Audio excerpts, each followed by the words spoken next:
coordinator of this week's program. I'm Lauren Michael, and you'll hear from me later on. I have to tell you that I was personally ecstatic when we received the confirmation of our next keynote speaker for today, Dr. David Baker. And not just because he's one of the 2024 recipients of the Nobel Prize in Chemistry, but also because in 2008, the very week that Dr. Baker's group at University of Washington released the protein folding game Fold-It, I was graduating with an undergraduate degree in chemistry and headed off to a biophysics graduate program that fall. So I can tell you from very direct, very personal experience that numerous budding scientists at that time across a range of disciplines were extremely aware of the Baker Lab's protein folding work, and that we all spent many hours playing Fold-It while waiting for our own experiments or simulations to run. Even my now husband, a finance major, was playing Fold-It when we met several years later, had the Baker Group's Rosetta at home running on his gaming console. Anybody else ever run Rosetta at home on a gaming console or your personal computer? And he could articulate how he himself was helping scientists to unlock the mysteries of protein folding. So you can imagine that very recently, my 7-year-old daughter is now also playing Fold-It in education mode and gets to feel some of that same excitement. So needless to say, my own science and computing background means that I couldn't help but keep up with the many achievements and impacts of Dr. Baker and his group, well beyond the community-driven science and science literacy he's enabled. Among those achievements, and they're way too long to list, he has published over 650 research papers, co-founded 21 companies, been awarded more than 100 patents, is an HHMI investigator, and a member of the National Academies of Science. It's not at all surprising that Dr. Baker joins our other keynote speakers as a champion of the NAIR pilot, another community-driven endeavor, now enabling his group to apply all that folding wisdom to the design of new proteins with groundbreaking capabilities. So please join me in welcoming the understandably busy David Baker, who's joining us virtually to tell you a little bit more about that work. Well, thank you very much for that nice introduction. It's always, really nice to hear how things like Fold-It and Rosetta at home, got out in the world. And that's, as a scientist, I think our duty is really to, communicate what we're trying to do and try and inspire people younger than we are. So that was really, really nice to hear. Thanks for the introduction. And I'm really happy to speak here today because I think that the NAIR pilot, making these kind of compute resources available to the community is really, really important. There was a worry several years ago that the tech companies were really going to sort of dominate at least my field, computational structural biology, because they were the only ones who had the compute. And I think it's really important that this kind of work go on in the, in academic science as well. So I think it's a great program. So since I know this audience spans a really broad range of things, I'm going to sort of give a high-level overview of protein design. Everything which I'm going to describe today is developed using AI methods, and the research for the NAIR are now being used to design the next generation of proteins. First. So I know not everyone, a lot of people aren't biologists in the room. Just want to remind people that proteins are the sort of miniature machines that carry out all the important jobs in our bodies and in all living things. And they evolved to solve the challenges that arose during evolution really well. And they're just amazing, like nano machines. But there's new challenges today. So the problem of protein design is designing new proteins that solve these challenges. And so in biology, of course, we go from, we have genes in our genomes that encode amino acid sequences, and which then fold up into proteins with structures. And in protein design, we kind of go in the opposite direction. We start with a new function that doesn't exist. And then we try to come up with an amino acid sequence that will fold to that structure. And then once we've done that, we make a synthetic gene that encodes the protein, and we put it into bacteria, and we make the protein. And determine whether it does what we want it to do. So today I'm going to tell you a little bit about the AI methods we use to do this step, and then give you some examples. So this is kind of an interesting problem because there are really a huge number of possible proteins because there are 20 different amino acids. So for 100 residue protein, you have 10 to the 130th possible sequences, which is really an enormous number. And nature's only explored a really tiny fraction of this space, kind of indicated by these red ovals here. Let's see. So what's been really it's kind of interesting about this field of AI and biology, at least from our perspective, is a lot of this has been driven by algorithmic advances in computer vision. And so so the most powerful method and widely used method we've developed for designing proteins is called RF diffusion. It's really inspired by diffusion methods for generating images. And I think as many of you know, the way this works is you start with images, for example, off the internet, you noise them to different extents, and then you train a model to remove the noise at each time step. So you're told how much noise was added, and you have to predict what the original image was. And once you've trained this model, you can start with completely random noise and then progressively denoise it. And every time you end up with a different image that looks like an image that was in your training set, but actually it's totally new. And so we did the same thing with proteins. So we noised them took every protein structure in the PDE, noised them to different extents, trained a model to remove the noise. And then once we had done this, we could start with completely random residue distributions, as shown here, and then progressively denoise, and that yields a folded protein structure. And this is just generating new protein structures, as I've described it so far. But just as in the case with images, you can give it an instruction like generate an image of a cat sitting on a table. Here you can condition this process to make proteins that are actually useful. So, for example, you can provide a target like the insulin receptor, and in this case, what the diffusion process generates is a protein that's you sort of see it coming out of the void here that conforms really closely to the surface of the target. And one of the things that's been fun is we made the software available, I guess probably about a year and a half ago now, and it's really kind of caught on like wildfire. It's so like I talk to people all the time. Almost anyone I talk to who's kind of interested in proteins is using it now to generate new functional proteins like binders, which is kind of neat. And so today I'm going to give you some sort of highlights of sort of the applications of this technology in medicine, technology, and sustainability. So in medicine, we can one example is we can take targets like snake venom toxins and use this diffusion process to generate proteins which bind to the toxin and neutralize it. And these are very effective. So if animals are administered one of these toxins, they die. If they get the design injected 15 or 30 minutes before, they are protected. And there are many components. Snake venoms have many toxins in them, so we are designing blockers for many of those. In inflammatory disease, much of it goes through the TNF, tumor necrosis factor pathway, and so here this is the TNF receptor, which is and many of the current therapeutic drugs for inflammation target the receptor. They're antibodies kind of made by immunizing an animal.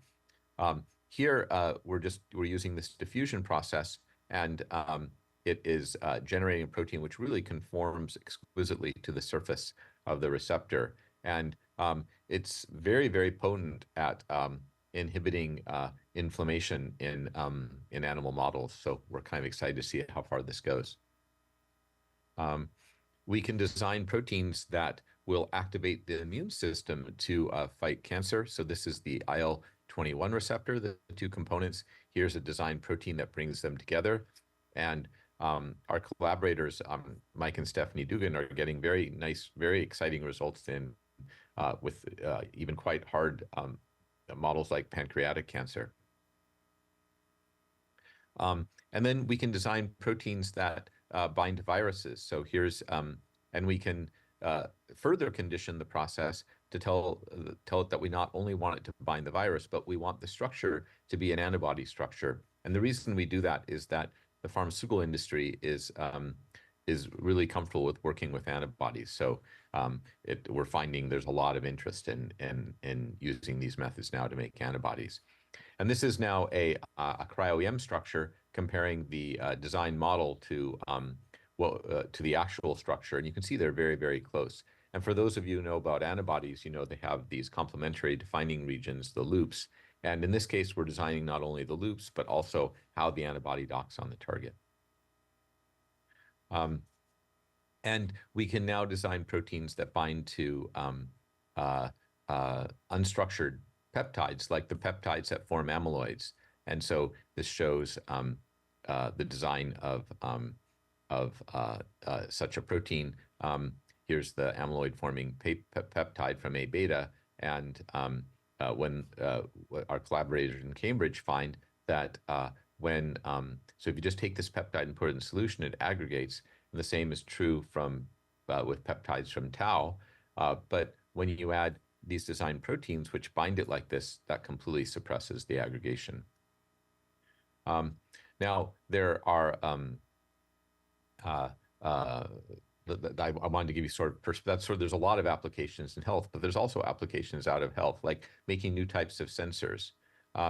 So we've been designing proteins that have pores in them, as you see here, and they are these are hydrophobic on the outside, so they insert into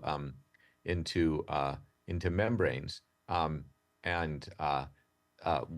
you might expect, as the designed pore gets larger, the conductance, the amount of current going through these channels goes higher and higher, and so now to make these into sensors, we can take advantage of our ability to design proteins that bind to small molecules. And so we take one of those pores and we put a binding protein on the top, as shown here. And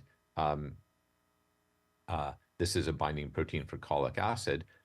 When in the absence of the cholic acid, the current goes through the pore.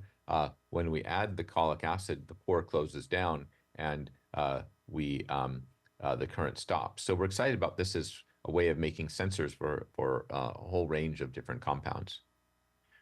And we're now designing pores that, this is actually kind of a cool case of a diffusion trajectory to make something that is really different from anything in nature. It's this huge funnel-shaped pore, which we're now adding to silicon nitride chips because we want to have the previous pores I showed you were working in lipid membranes, and now we want to have things that can go directly into silicon nitride chips, which are more robust. And then if we want to couple to an electronic readout, it's much easier. And so here are many of the different types of pores that Alex, the Engineway, have made. And we can add them to, this is silicon nitride pore. And then when this protein is inserted, we get the stable current, and we are excited about now being able to do sensing and things like protein sequencing using these pores in silicon. An important function that proteins do is they bind to DNA, and they regulate the expression of genes. So we've been very interested in designing proteins that bind very specifically to different sequences, and that's illustrated here. So these are the different positions in this binding site, and this is what we intended the the recognized base to be. And this is experimental data showing that if we change these bases to other bases, the redder it gets means the more we lose the binding affinity. So we're now trying to extend this to make nucleases so we can do very site-specific gene editing.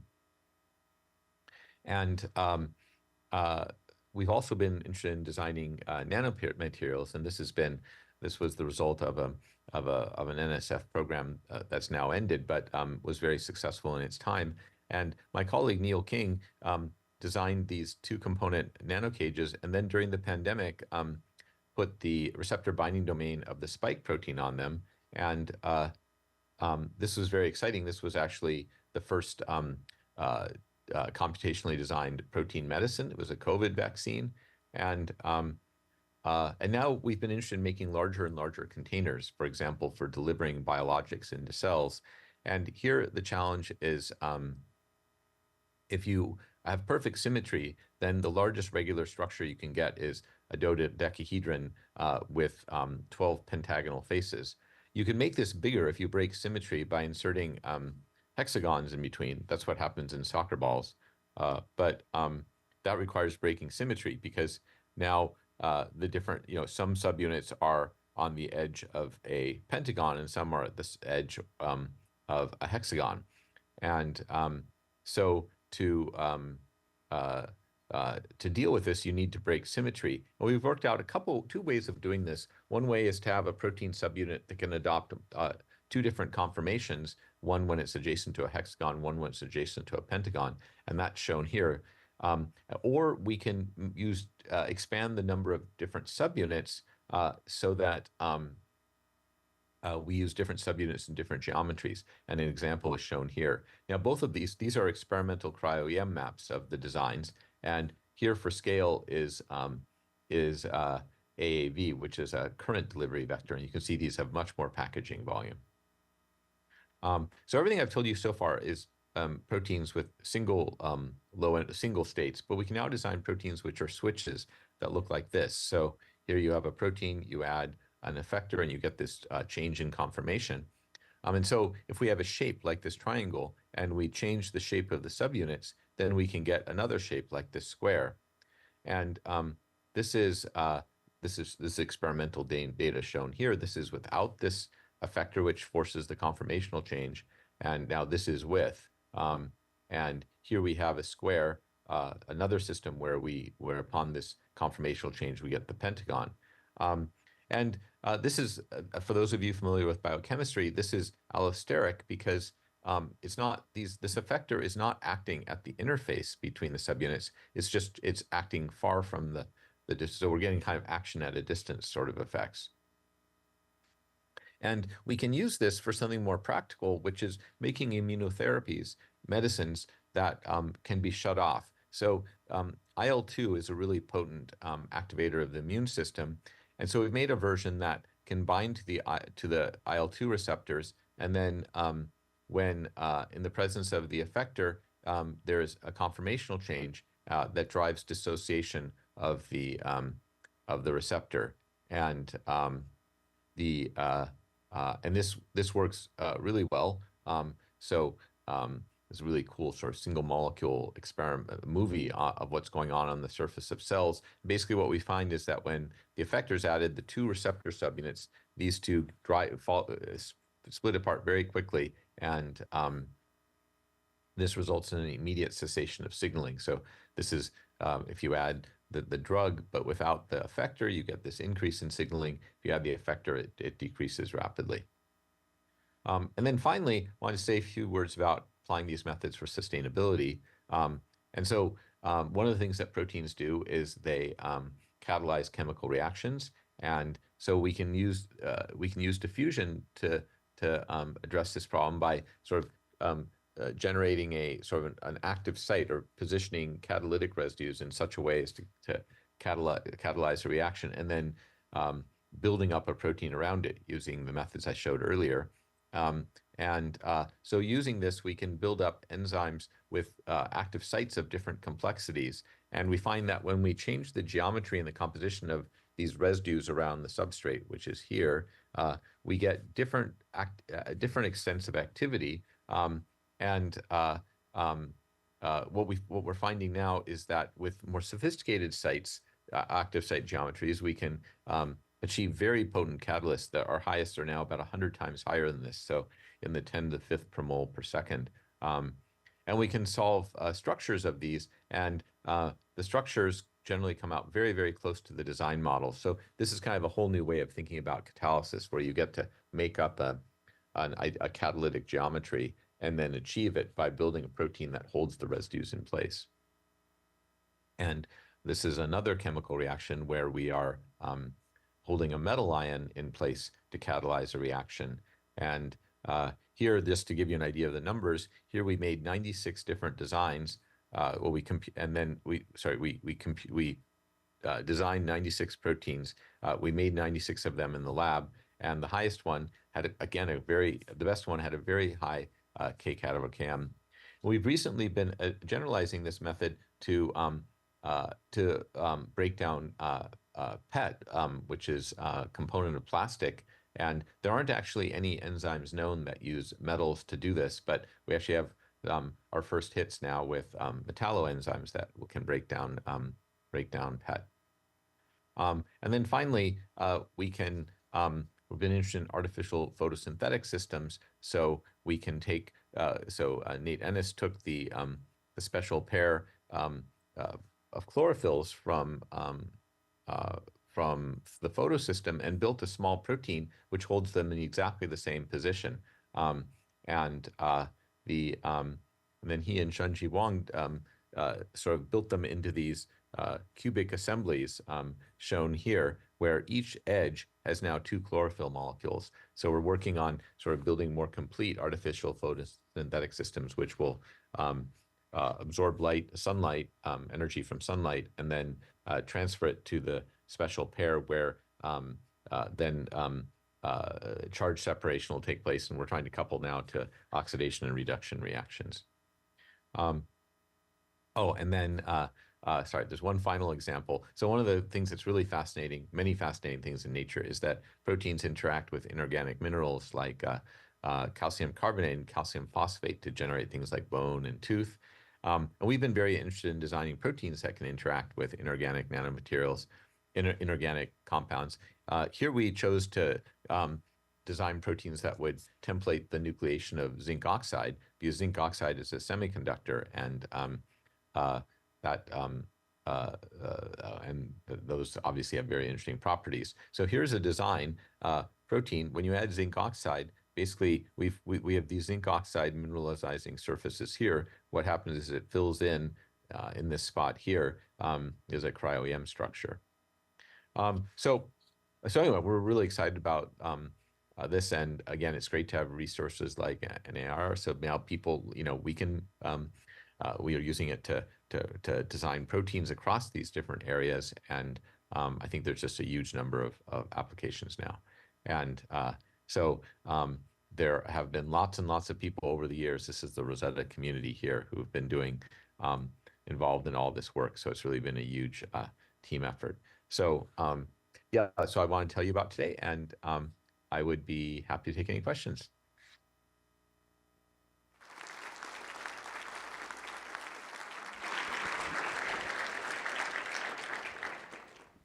Thank you, Dr. Baker. We've got some people coming up to ask questions. I think we can take the first one here.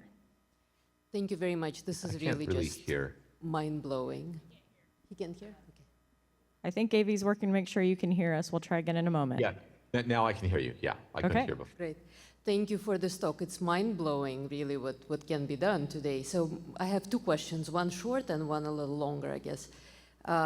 So first, what is the cost of actually making these proteins if we were to do this at scale? And the second is, how are you thinking about the ethics of all of this? Yeah, those are good questions. So the cost, there's really 2 costs. The first cost is something that everybody in the room will be familiar with, and that's the cost of compute, the GPU cost. The larger cost, though, actually is for each protein, once you've done the calculation on the computer, what comes out is the amino acid sequence of a protein. And then to make it in the lab, you have to make a synthetic piece of DNA that encodes the protein.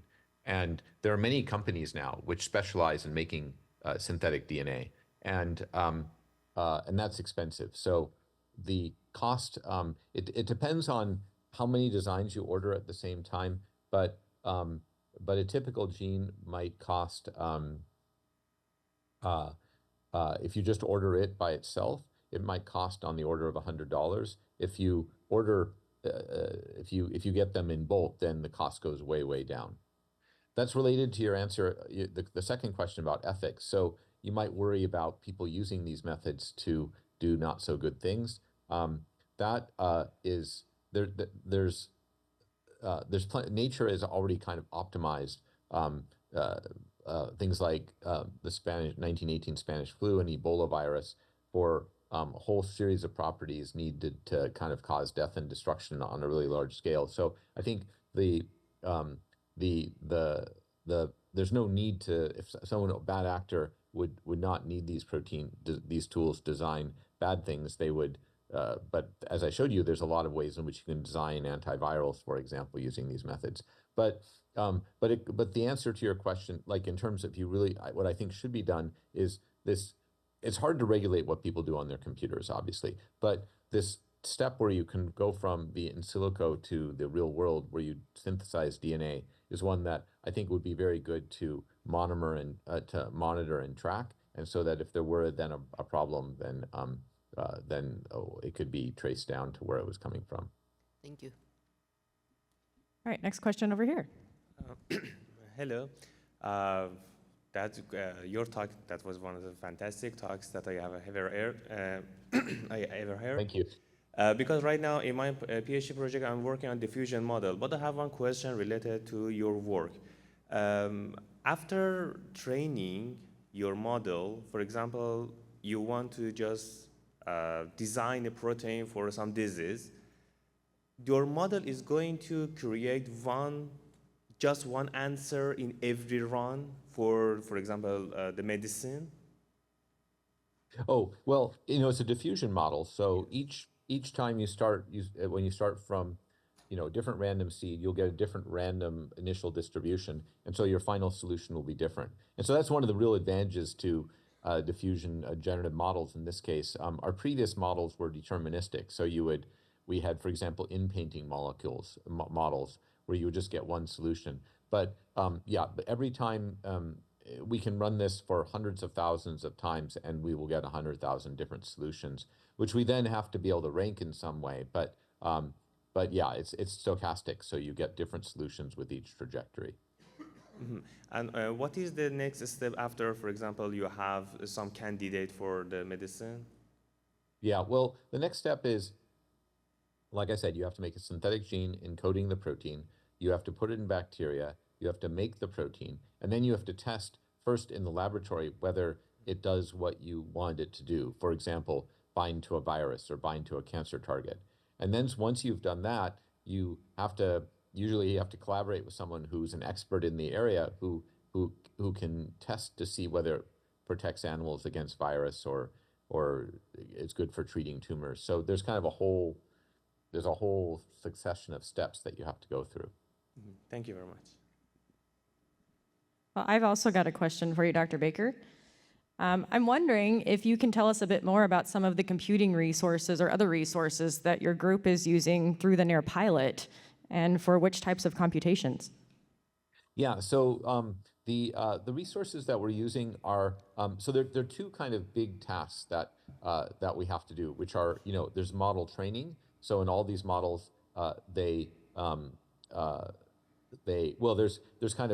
there's actually three things, as everyone knows. You have to experiment with different architectures, right? And then for each architecture, you need to train the model, then you need to evaluate the models, and then at inference, you need to, the inference calculations will be like for all the different problems I showed, there'll be different ones. And so now, for example, we are trying to develop improved models for things like enzyme design, where we just want to, where we know some very particular atomic geometry, and we want to build proteins that have that geometry. So right now we are primarily using the NAIR resources for for the inference calculations because they're it's just sort of a thing, you know, that's easier to use for like you don't require quite as coordinated resources, but I think we're also very interested in using the resources for training. Excellent. Well, thank you again, Dr. Baker, for joining us today.